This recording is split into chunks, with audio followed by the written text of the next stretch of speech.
Hello and welcome back. Today we have a video about another Macintosh computer, which is my latest acquisition. I'm going to try to make this video a little bit shorter because I can't talk. I've had to record with my phone because my old camera sucks. It's a 9-year-old camcorder that only records in up to 480p, and I decided to retire it because it was really sucking the life out of my channel. But we're not here to talk about that. So just a quick heads up, this video will probably be less than 15 minutes. It's just going to be a quickie, but I just wanted to get a video up for you guys because I try to get a video up once a month.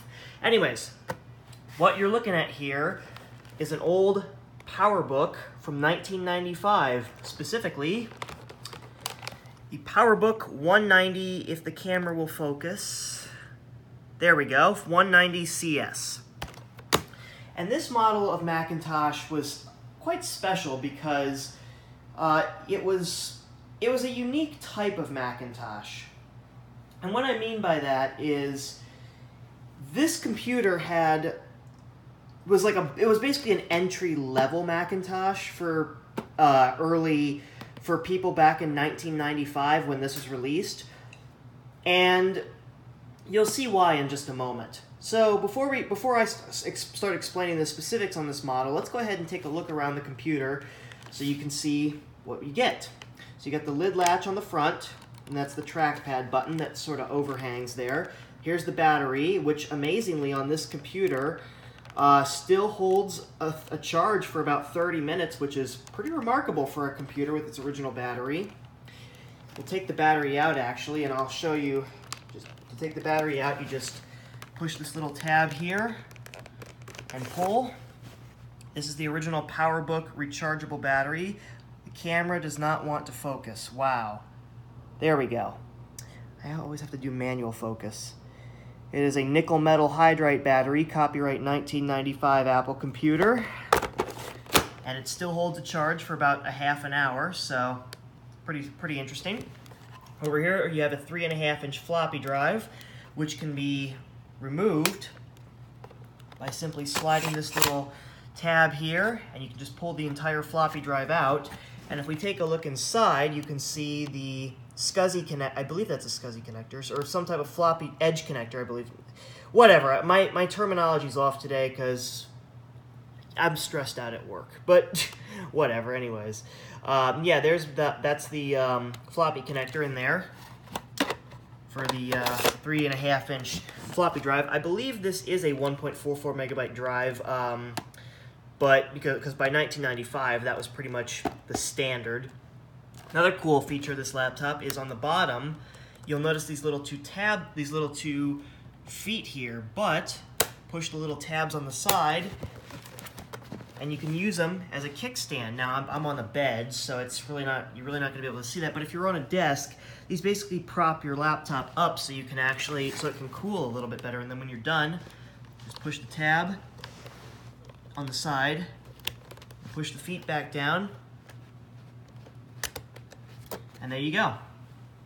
This laptop is in excellent condition, just a few minor scuffs and marks up here, but other than that, there's no major crackage or damage, like water damage or anything like that on this laptop. Anyways, moving on with the ports. On the back, we have this sticker that says ready for infrared upgrade, and I'll explain that in just a moment.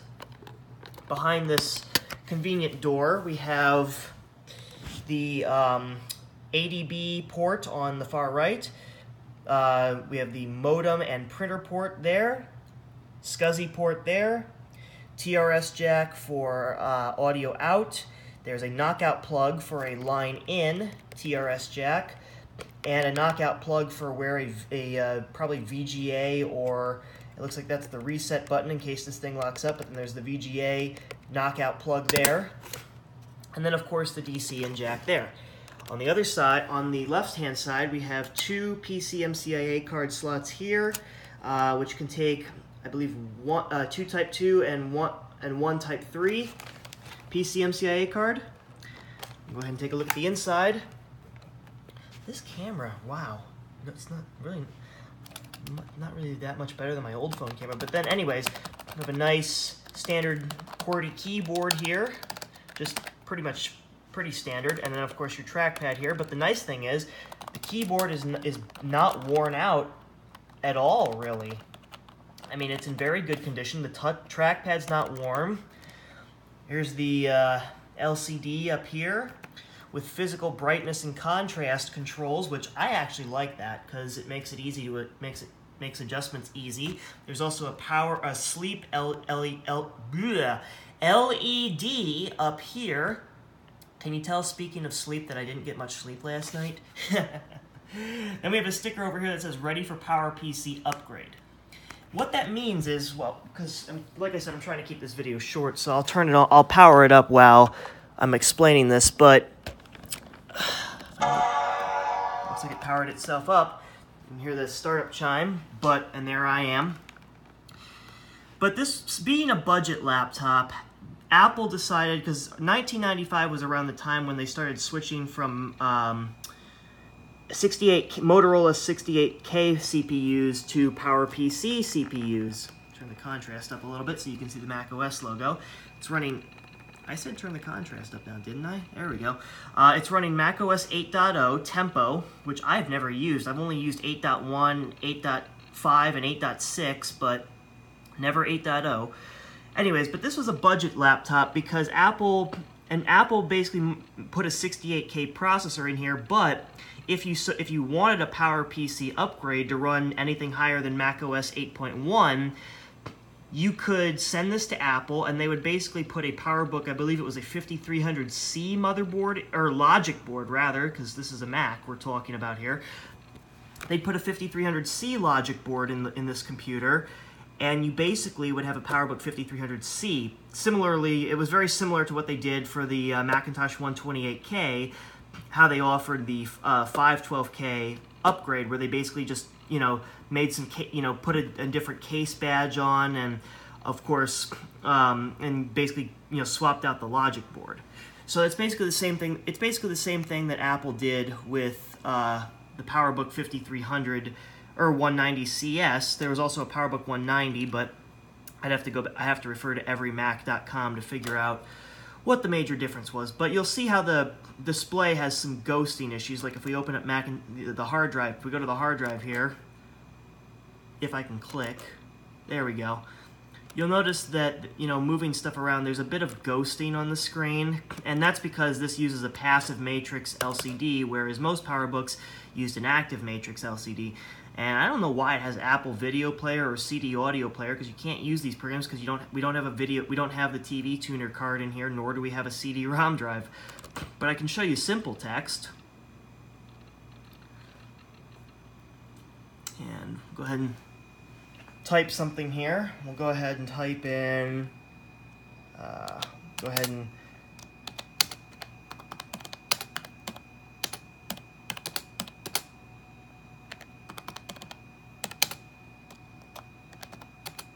type in a nice meme here. It's an older one, but applies nowadays. There we go. An A press is an A press. You can't say it's only a half. But the cool thing that you can do with these old Macs. Anno presidents is anno presidents. You can say it's only a half.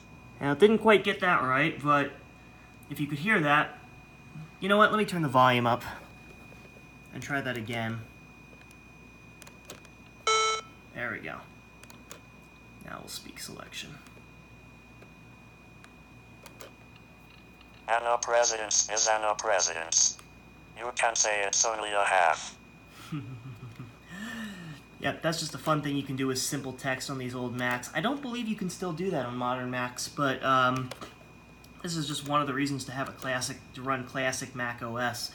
Other than that, there's virtually nothing on this hard drive. It's basically just a fresh install of Mac OS 8. We'll go into about this computer. We're running Mac OS 8.0. 8.1 is the absolute max you can run on this because 8.5 requires a PowerPC processor. We've got 12 megs of RAM. We have, I believe this has a 450 meg drive. Let me go back in here. Yeah, 442, so it's about a 450 megabyte hard drive. We'll go into System Profiler.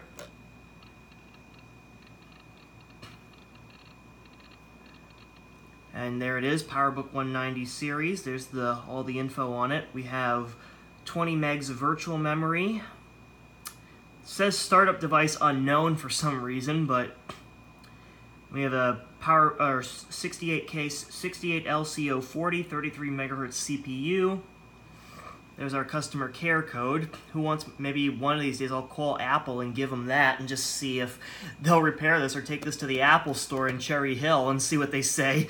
I know somebody already took their Mac, someone in, I think it was like Australia or New Zealand, took their Mac Plus to the Apple store and tried to get them to fix it or something like that, so that was kind of interesting. But yeah, I do plan to do some more with this computer. Like, I'm planning to try to get it on the internet, like I did with the Macintosh Performa 5215 CD. If I could find a Apple modem for this, I was thinking about, and you know, a copy of Netscape on like Macintosh Garden. I might just try to get this thing on the net and maybe put macOS 8.1 on it. But and the other thing I might do is, because this is ready for the PowerPC upgrade. Oop, there goes the camera. I may look to get a 5300 CS logic board so I can put it in here, because the infrared upgrade is also included with that logic board, and just see if I can see what I can do with this machine. But for right now, it's just a vintage machine that, you know, deserves a little loving, needs a little tender loving care, but I think I can provide that. And just to prove that the battery does hold a charge, if I unplug the power, there you go. It thinks it's 9:54 p.m. and it thinks, what does it think the date is? Where's my cursor? There it is. Yeah, it thinks it's June 22nd of 06, but yeah, no, it's that, I guess the PRAM battery isn't exactly good in this machine, but what do you expect for a 24-year-old laptop, 24, almost 25-year-old laptop? Anyways, that's about it for this video. Like I said, this was going to be a quickie, so I'll go ahead and shut down. I forgot that you have to do it from the app or the special menu. And until then, you guys be sure to have yourself a nice day and take care. Bye-bye.